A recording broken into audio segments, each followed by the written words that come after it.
ng aking buhay. Jesus, ikaw, Jesus, ikaw, aking tagumpay. Jesus, ikaw, aking kagalakan. Jesus, ikaw, hari ng aking buhay. Jesus, ikaw,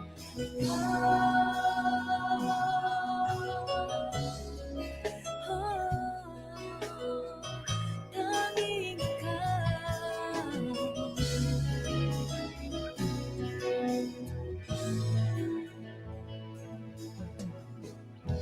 mula ngayon, kasama ka.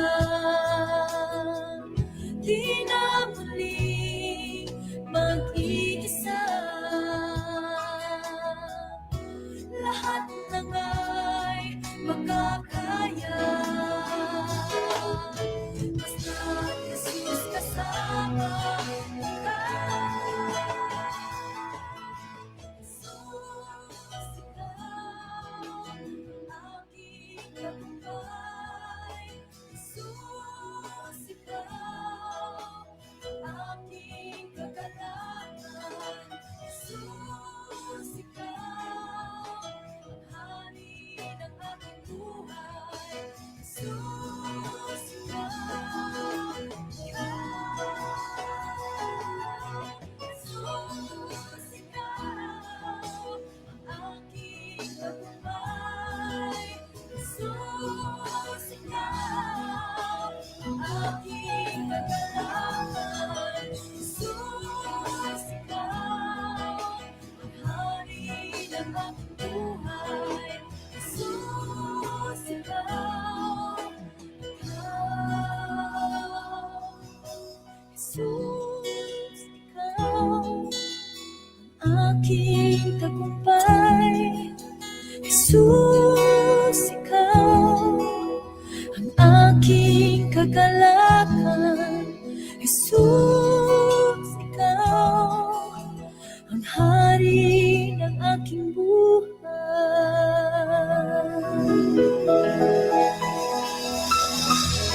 Walang imposible mula sa Faith Music Manila. Isang magandang araw sa inyo, mga suki at giliw nating tagapakinig ng ating programang Pag-asang para sa iyo. Ako si Rodel Lacson at ako muli ninyo mapapakinggan sa loob ng 30 minutong pag-aaral at pagsasaliksik ng salita ng Diyos.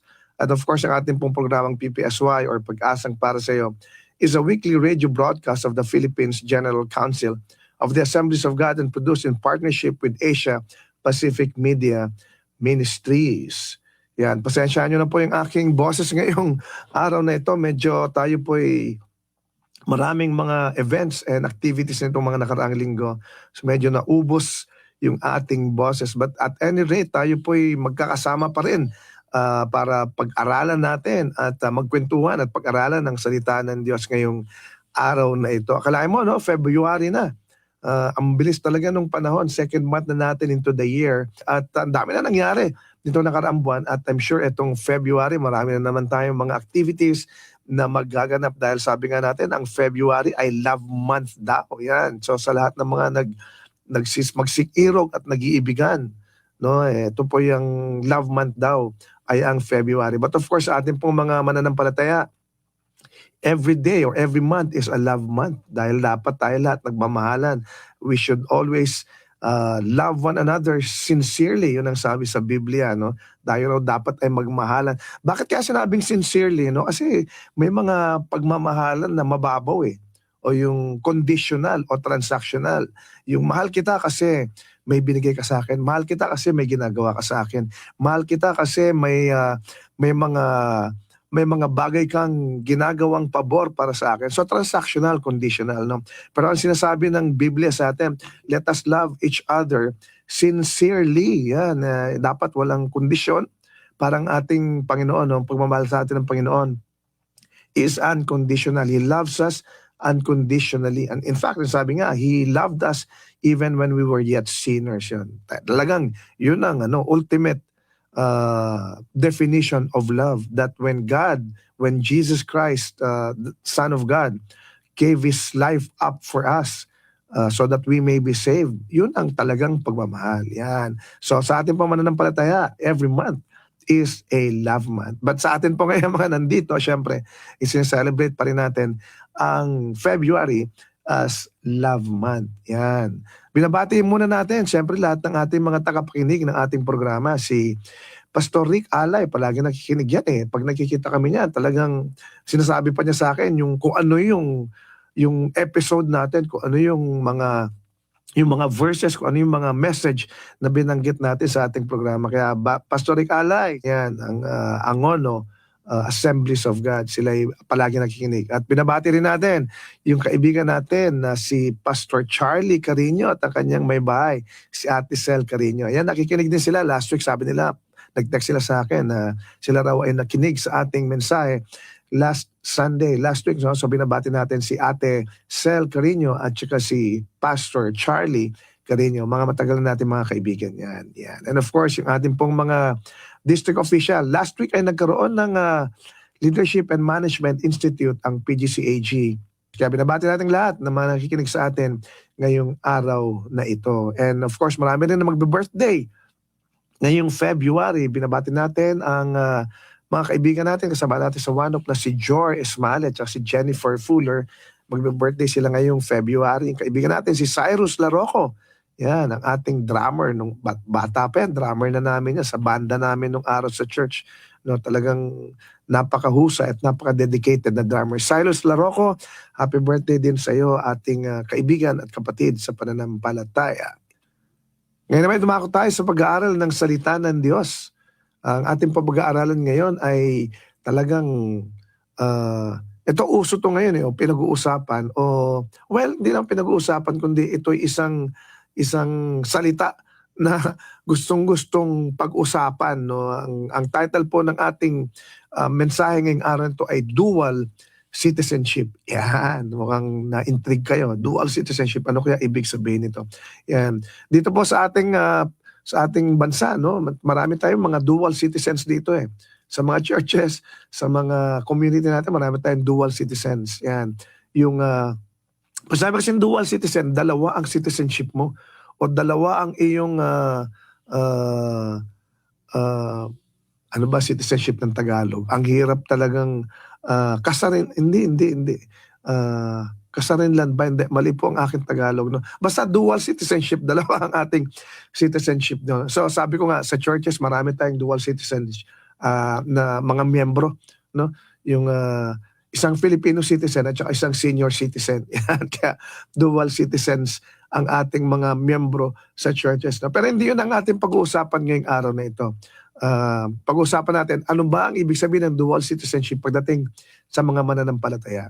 Well, lahat po tayong mananampalataya, lahat po tayong mga naniniwala sa ating Panginoong Jesucristo, tayo po lahat ay may dual citizenship. Yan. All Christians have dual citizenship. Unang-una, we are citizens of heaven traveling through this earth. Tayo ay nakatira dito tayo lahat ay citizen ng langit na nagta-travel lang through this earth. Yan ang unang ating citizenship. Pangalawang citizenship natin ay we are citizens of this earth on our way to heaven. Ang ganda, di ba?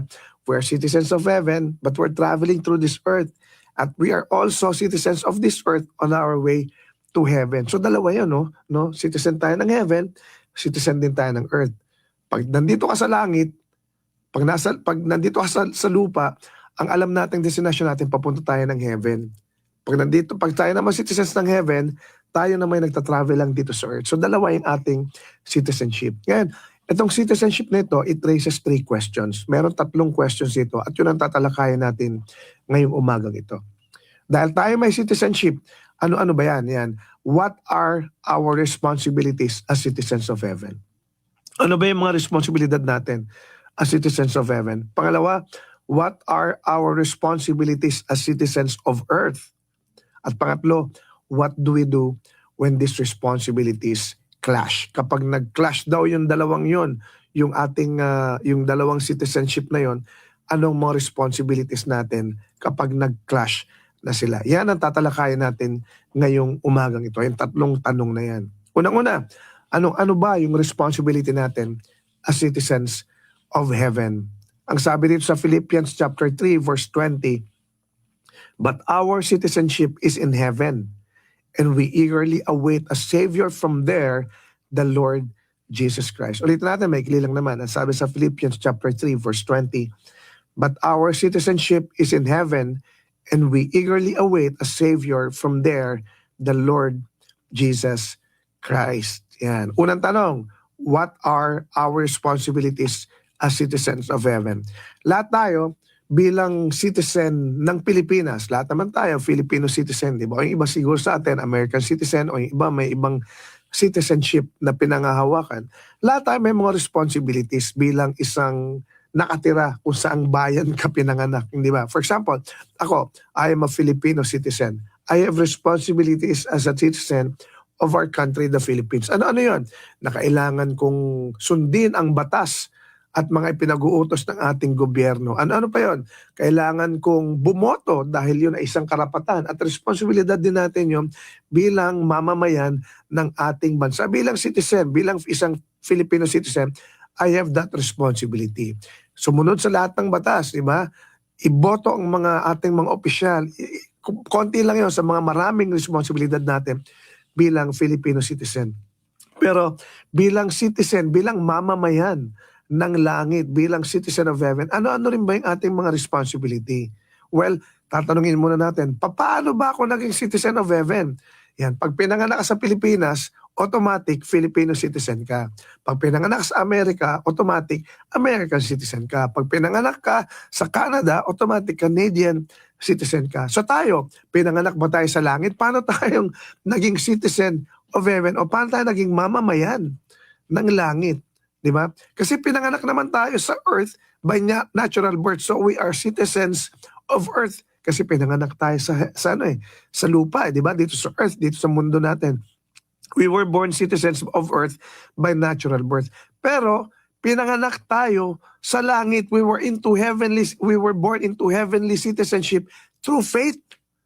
Diba? At yan makikita natin sa 1 Peter chapter 1 verse 3 kung saan sinasabi, sa pamamagitan ng ating pananampalataya sa ating Panginoong Jesucristo, sa ating Diyos, tayo ay nagkaroon ng citizenship sa langit. Tayo naging mamamayan ng langit sa pamamagitan ng ating pananampalataya. So, kaya tayo naging citizens of heaven. The moment you receive Christ as your personal Lord and Savior, then you become a citizen of heaven. Ang sarap, di ba? Di ba? Kasi naging anak tayo ng Diyos eh. Parang ganito yan eh. Parang ang nanay mo, pinanganak ka sa Amerika, yung nanay mo, American citizen, dahil anak ka nung nanay mong American citizen, automatic American citizen ka dahil doon ka rin pinanganak. Ngayon tayo, naging anak tayo ng Diyos nung tinanggap natin sa Jesucristo. And because of that, by default, automatically we become citizens of heaven. Bakit? Kasi nandun ang ating kalangitan, nandun ang ating Panginoon sa kalangitan. Di ba? Kaya tayo naging citizen of heaven sa pamamagitan ng ating pananampalataya sa Kanya. Anong responsibility natin? While here on earth, we represent our King. Paano natin i-represent ang ating hari, di ba? Habang tayo'y nandito. Si Pablo, through faith in Jesus, he became a new man. Nakita natin yan. Sabi sa 2 Corinthians chapter 5, verse 17, if anyone is in Christ, he is a new creation. Si Pablo, nung tinanggap niya ang ating Panginoon si Kristo, he became a new man. And the same with us.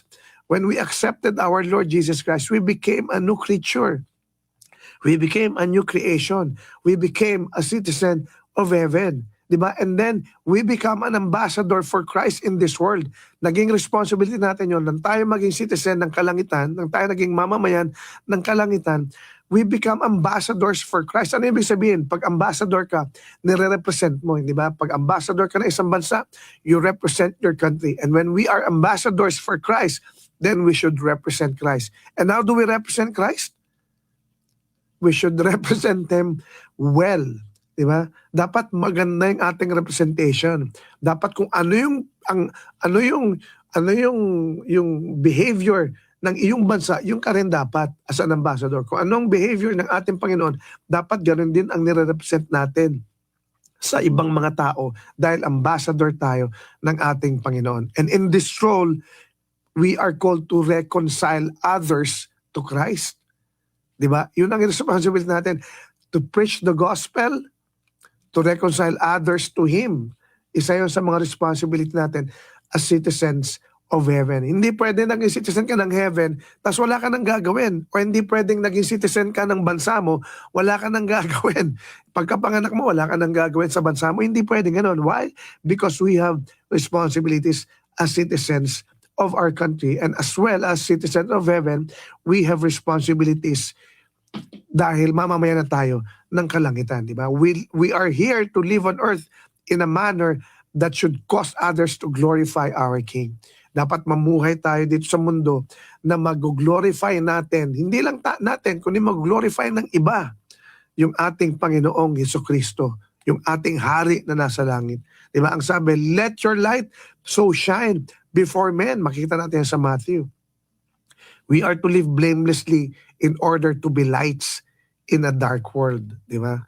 Kailangan ang pamumuhay natin talagang walang bahid ng pangungutya, walang bahid ng kasalanan, walang bahid ng kahit anumang dumi, so that we can be light in the dark world. Dapat yun ang maging responsibility natin. Di ba? The citizens of heaven should be easily identified on earth because of how they live. Dapat tayong mananampalataya, habang nandito tayo sa mundo, dapat identified tayo clearly. O kitang-kita tayo, ayan, citizen of heaven yan. Ayan, galing sa ano yan. Ayan, mamamayan ng langit yan. Ayan, kaibigan ni Kristo yan. Ayan, anak ng Diyos yan. Dapat ganun ang representation natin sa ating hari. That when we are here on earth, that we live blamelessly, that we live for Christ, that we become ambassadors for Him, and that we are identified on earth as citizens of heaven because of how we live. Diba? Isa yan sa mga responsibility natin. Pangalawang tanong, nasagot na natin, ano yung responsibility natin as citizens of heaven? Pangalawang tanong, ano naman ang responsibility natin as citizens of earth? What are our responsibilities as citizens of earth? Sa Romans chapter 13, verses 1 to 8, babasahin lang natin to. No? Medyo mahaba ito. Ang sabi, let everyone be subject to the governing authorities, for there is no authority except that which God has established. The authorities that exist have been established by God. Ang ganda, di ba? Ang linaw. Consequently, whoever rebels against the authority is rebelling against what God has instituted, and those who do so will bring judgment on themselves. For rulers hold no terror for those who do right, but for those who do wrong, do you want to be free from fear of the one in authority? Then do what is right, and you will be commended. For the one in authority is God's servant for your good. But if you do wrong, pag tayo rin gumawa ng mali, be afraid, for rulers do not bear the sword for no reason. They are God's servants. Ang linaw, di ba? Lahat daw ng authority over us ay instituted by God, and they are God's servants, agents of wrath to bring punishment on the wrongdoer. Therefore, Verse 5, ang ganda nito. Therefore, it is necessary to submit to the authorities, not only because of possible punishment, but also as a matter of conscience. This is also why you pay taxes. Yan. Di ba? For the authorities are God's servants who give their full time to governing. Give to everyone what you owe them. If you owe taxes, pay taxes. If revenue, then revenue. If respect, then respect. If honor, then honor. Let no debt remain outstanding. Huwag ka raw magkaroon ng maraming utang, except that continuing debt to love one another. For whoever loves others has fulfilled the law. Ang ganda nito, di ba? Ang haba lang. Gusto ko sana ulitin, kaya lang ang haba. Pero malinaw naman, di ba? Lahat daw ng governing authorities ay instituted by God, so we must respect them because they are God's servant, di ba? Citizens of heaven, tayo yun, no? Should be model citizens of earth. Isa sa responsibility natin as citizens of earth. Dapat model citizen tayo sa earth.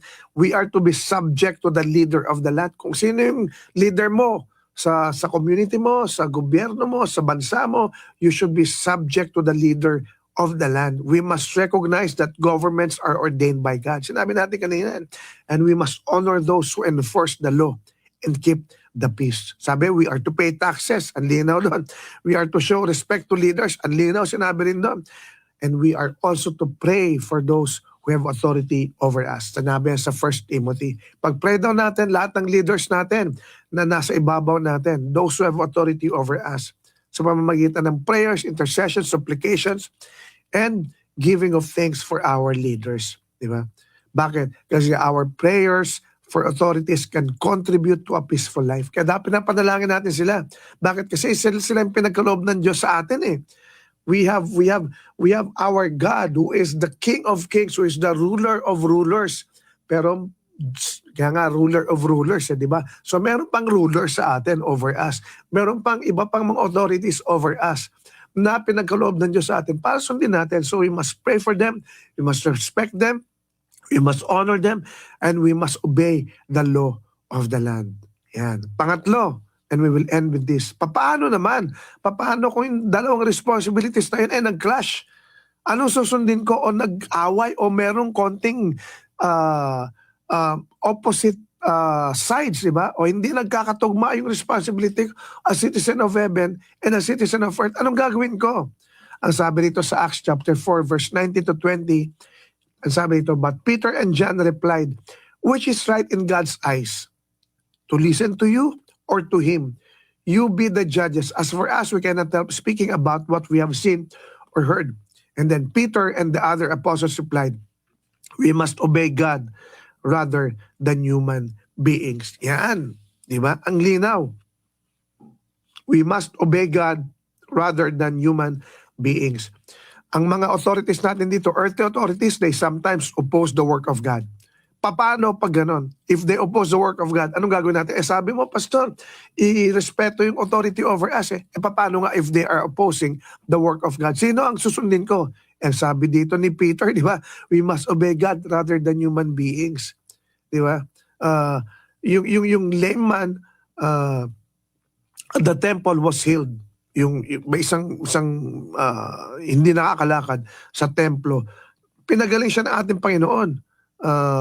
Ngayon, nung patas ng pagaling, ang ginawa nung pilay, nagtatalon siya and he was praising God. At itong miracle na to, it provided opportunities to preach the gospel. Kaya lang, bawal daw mag-preach ng gospel doon eh. Nagalit yung mga leaders. At sabi kay Peter at kay John, tigil nyo yung pagpipreach nyo. Hindi pwede yan dito sa templo. Di ba? Kaya lang, si Peter at si John at saka yung ibang disipulo, they have been commissioned to tell the people of God's love. So ang ginawa nila, they explained that they were responsible to tell kung ano yung alam nila. And they said that they must obey God rather than to listen to man. Di ba? So kung pag nagka-clash na po ang responsibility, anong dapat natin sundin? Yung responsibility natin sa Diyos o responsibility sa tao?